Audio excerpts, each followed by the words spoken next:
Լիլիա, նախորդ շաբաթ ազգային ժողովը փաստացի հետաձգեց էլեկտրոնային աշխատանքային պայմանագրերի պարտադիր կիրառումը 1.5 տարի ժամկետով։ Խնդրեմ միանգամից մեկնաբանես, ինչու սա նորից խոսում է այն մասին, որ կառավարությունը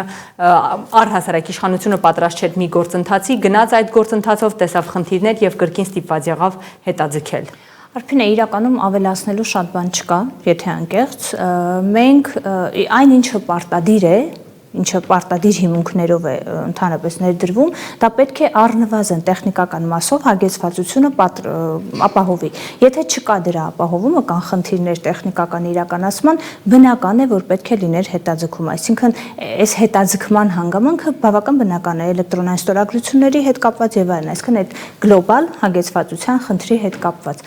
Այլ խնդիրը, որ այս վերջին ժամանակաշրջանում ինչքան խիտ են այդ դեպքերը, երբ մտնում են գործընթաց, համընդհանուր գործընթաց, թողնենք հա գործընթացի օբյեկտիվությունը, լավը վատը էականը դա չէ։ Մտնում են գործընթաց, որը տեխնիկական հագեցվածության պատճառով հետաձգվում է։ Այսինքն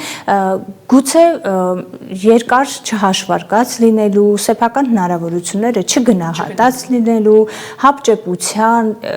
նորից պիտի գանք, այսպես բանաձևային եթե տանք, վատ կառավարման, վատ մենեջմենթի կամ անարդյունավետ մենեջմենթի հետևանք է։ Այս մասով երևի թե ավելացնելու չկա ոչինչ։